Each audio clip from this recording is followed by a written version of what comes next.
Model number 1. Address important, ignore urgent. Used to separate true priorities from imposters. Even when we're relaxing, we can fall into sudden panic and feel a rush of adrenaline when we try to make a decision. We can be as cool as a cucumber, lounging in a pool, and still have this feeling. Why is that? This is our brain fooling us into one of the most dangerous fallacies, one that will keep you perpetually focusing on what doesn't matter. Everything, seemingly, is an emergency to be handled as soon as humanly possible, and horrible consequences will follow if you don't personally act. The mistake is thinking of important and urgent as synonymous, and not realizing the huge gulf of difference between the two terms and how you should prioritize them. The ability to distinguish the two is a key step in lowering your anxiety, stopping procrastination, and making sure that you're acting in an optimized way. This mental model probably has the most cash in the realm of productivity, where time is at a premium. We spend far too much time on urgent tasks when we should be focusing on important tasks. Important tasks, these contribute directly to our short-term or long-term goals. They are absolutely imperative to our work, responsibilities, or lives. They cannot be skipped and should be prioritized. They may not need to be done immediately and thus don't appear to be important. This makes it easy to fall into the trap of ignoring the important for the urgent. But they are what truly impact your various bottom lines, and serious negative repercussions would follow from skipping them. Urgent task? These simply demand immediacy and speed, and usually come from other people. Of course, this naturally creates a reaction on your end that can make us forget what's important. They can overlap with an important task, but they can also just demand your immediate attention without deserving it. They're usually smaller and easier to complete, so often we turn to them out of procrastination, and it allows us to feel quasi-productive, even though we've ignored what we really need to be doing. Many urgent tasks can be delayed, delegated, or flat out ignored. As a quick example, if you're an author under a tight deadline, an important task for you would be to continue writing your book. You need to hit 5,000 words a day for the next 2 weeks, or else you're going to be eating bread and oatmeal. This would qualify as a priority. An urgent task would be dealing with that annoying check engine light that keeps flickering on and off in your car. Your car can probably survive a few more trips, and even though the light winking can be seductive, you need to resist it because this is urgent, masquerading as important. Typically, you'll find that an important activity or project might not have that many urgent tasks connected with it. This tends to cause confusion of priorities. Luckily, there's a tried and true method of distinguishing between urgent and important, and the method draws its name from one of the most famous American presidents, Dwight D. Eisenhower. It's called the Eisenhower Matrix, and it will help you prioritize and identify what you really need to be juggling at the moment.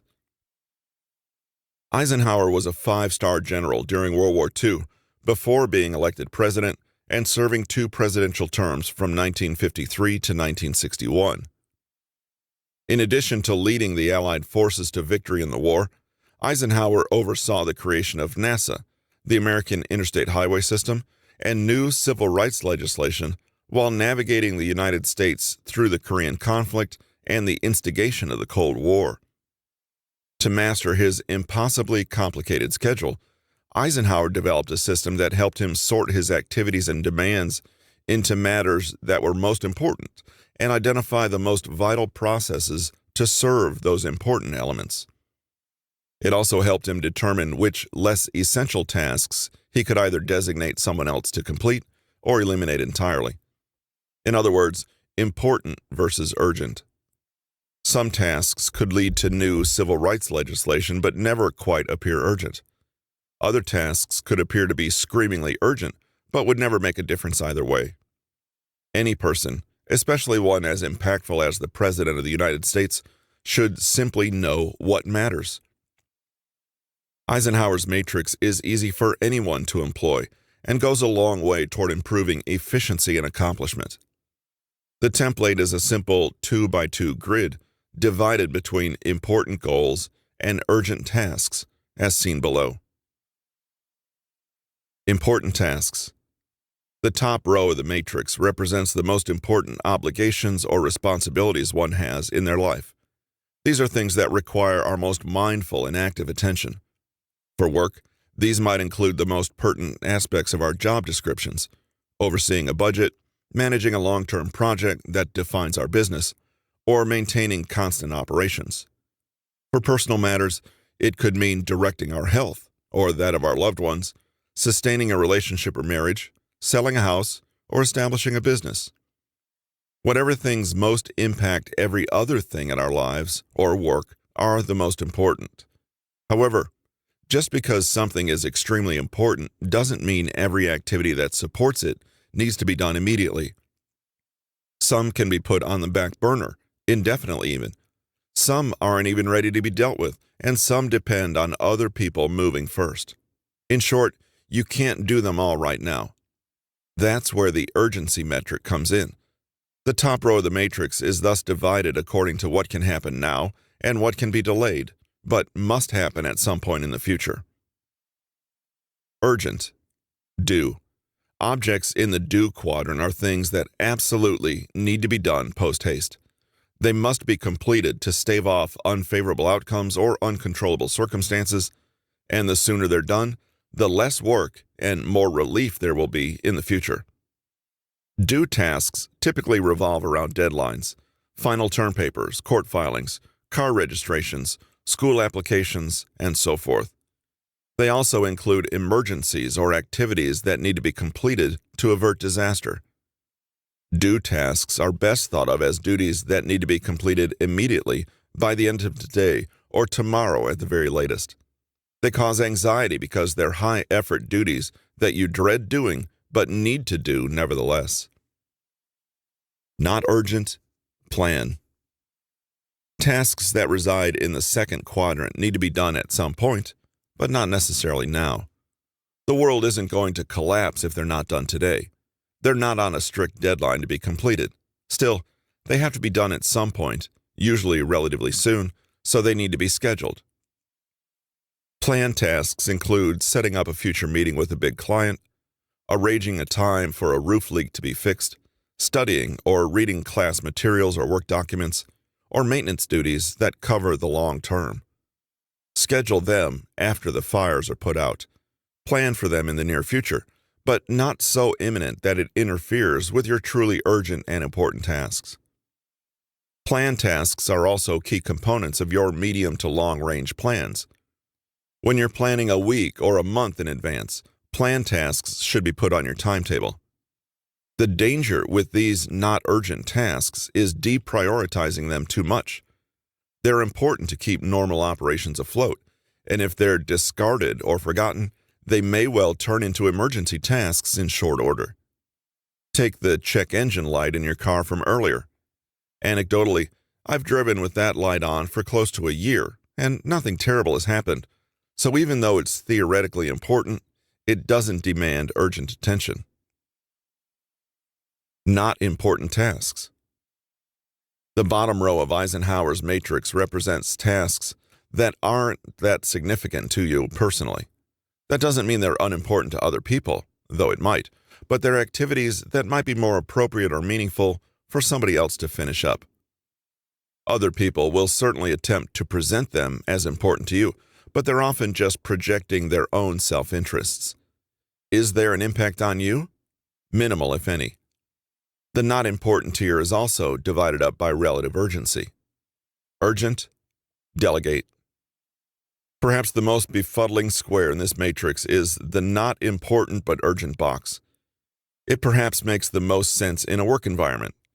These are tasks that might really need to be done, but it's not vital for you to take care of them yourself, even if you could.